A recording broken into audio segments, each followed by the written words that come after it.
Right, hi guys. Let's jump into today's news. Biggest gaming news stories of 2021. 2021 was the year filled with major controversies and continued effects of COVID. Yeah, the world stopped.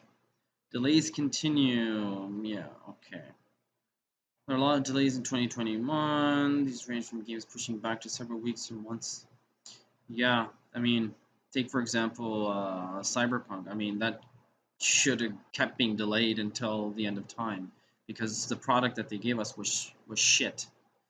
And anyways, I don't know what's going on with them and their studio, but I hope they get the shit together for the next Witcher game, which is hopefully we get. So delayed games are Dying Light 2, Horizon Forbidden West, God of War Ragnarok, Diablo are amongst the biggest games. Yep. Console stock rules should be console stock wars. Basically, every other concentration we saw, new system, pre-order sell out quickly. I mean, thanks to bots, the Grinch bot. So it's a tough few months to get in store shelves. I think that I don't know. It's hard to say given all the uncertainty. Maybe 2022, end of 2022, 2023. Who knows how long this COVID thing's gonna go on for? But it's affecting everything. I think we're in an end of times, if you ask me. It's shit going crazy, ape shit.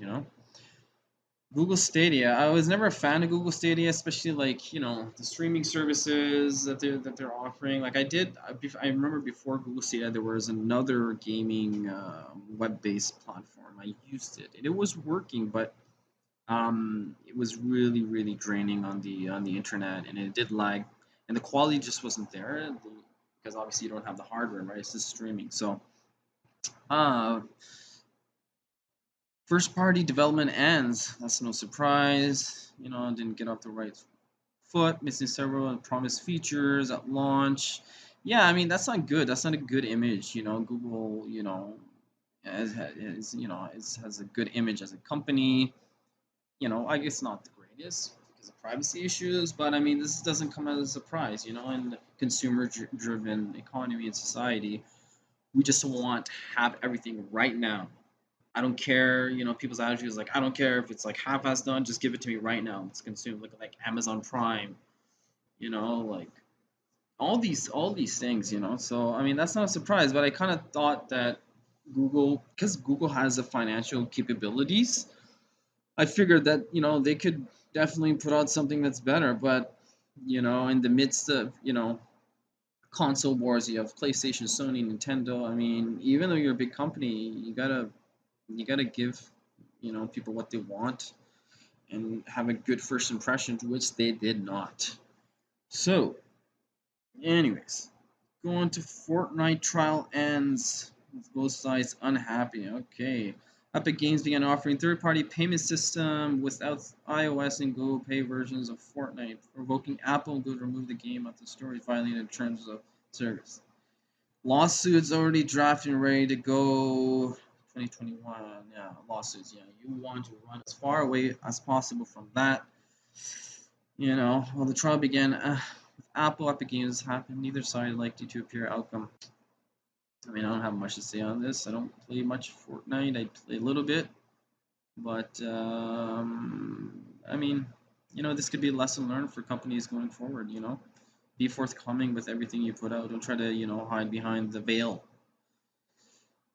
PlayStation game launches on Xbox Game Pass. Okay, for years Xbox games. Microsoft started releasing games on PC and select a few Sony games. Yeah, that's kind of odd. I figured that it would be exclusive to Sony, but I'm not sure about this.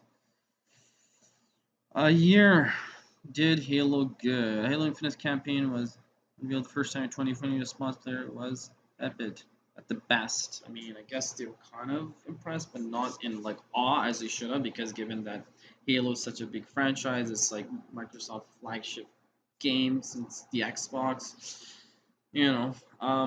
So I mean, I think their focus is a lot more on multiplayer because that can generate a lot more revenue. You know, But I think they should really, you got to focus on campaign. You got to keep the old timers like myself happy. We were not into multiplayer that much. I'm not a hardcore multiplayer guy, but I play occasionally for fun, But I love campaign, story driven games. It just like it adds to you, that experience you remember for years to come, and it's in some respects it's very compelling, So um, what do we got here? The game was due to release. I mean, I'm glad they delayed it. They didn't like fuck it up like Cyberpunk, Asspunk, whatever the fuck that game is. It's just extremely disappointing. Extremely. For the longest time, I was like waiting for it, especially CD Projekt Red. But you know, this just goes to show, everything's driven by money. So, anyways, let's move on to Grand Theft Auto. The disappointment. Grand Theft Auto Trilogy Definitive Edition is a bad edition. I mean, it seems like from what I've heard and what I've read, they're just cashing out on the other games. They didn't put any effort into it whatsoever. Just like, you know what, you want to play it on new consoles, we just like update the graphics. Here you go. There's no, you know, any changes in the gameplay mechanics or anything like that. So, and people buy it, you know what I mean? Like, I completely hate it, but people are stupid, people are not rational. People just want, consume, consume, consume, right? Um, so, and that's what companies play on, right? The vulnerability and the stupidity of others, right? So, I mean, it is what it is, but I mean, why are you surprised, right? Why are we surprised? The bad edition. I mean, that game was amazing back when I played it a while ago when it came out, and so, I mean, do you really expect it to be good, especially if you just kind of just updated the graphic? I mean, no.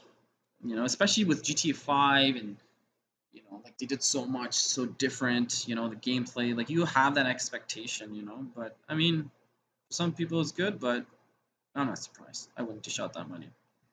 Netflix enters gaming industry. Let's see this here. Stranger Things 1984. Okay, Netflix long reigned in the movie, TV space, but it seems a ton of competition in recent years. Disney, HBO, Amazon, Peacock. What the hell is Peacock? Never ever heard of this. Maybe I'm living under a rock. Who knows? So why not expand into gaming? Diversify. Netflix entered gaming industry 2021, offering selection of free games, mobile devices to some subscribers. It's also clear Netflix is interested in just having multi-platform game. The company purchase option free. I mean, that's tough, man. I mean, look at look at Google. Look at Google Stadia. I mean, that's a streaming service, and that was a shit show. So you can try it, but it's tough. The video game industry is very tough to get into. Only these big guys can throw money at and take a chance. I know Amazon was doing something like that. But before you get into that, in my opinion, I think you need to just focus on creating amazing games without like deadlines. Let the creators create, and just leave it be. And start small. Start with like a software company, game development company. Focus on that, and slowly branch out, right? But I mean, Netflix, it's great for film and movies, but I mean, when it comes to gaming, good luck, man. Google's failed miserably. This like crashed and burned into the ground, never to be seen again. So, moving on, Microsoft and Sony keep buying studios. This is along my point here. This does okay. Microsoft, Sony keep buying studios. I mean, this is just along my point that I mentioned before. Bethesda joins Xbox. Yeah, I mean, this is what they should focus on. Like, you should focus on, getting good quality games. Buying these, these companies. id Software. That's huge, man. Huge. id Software. You know, especially like an old timer like myself. Those first-person shooter games.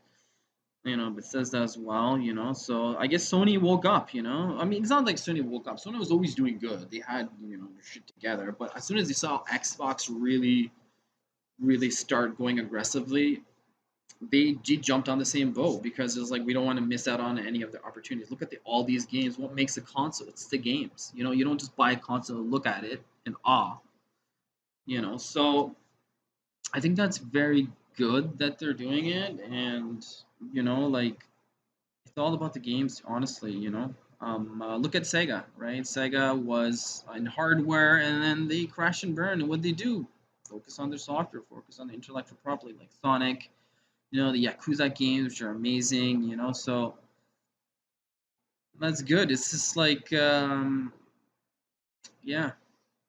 Sony actually made bigger moves in 2021. PlayStation Studios, acquired Nick Software, a company specializing in creating PC ports. Yeah, yeah, good for them. Good for them. And that just, look at the history historically. Past trends predicts future outcomes, right? Look at the Xbox 360. I've never bought an Xbox after Xbox 360 just because the games were so freaking amazing. I think at the time it's the PS3. It was just Xbox 360, man. It was the shit, and even Xbox One, the first one. So I think Microsoft is just going back to their roots, and Sony's catching on, and not to say that Sony is lag behind in any capacity, but if they don't do this, what Xbox is doing, they're going to be in the hole, So good for them.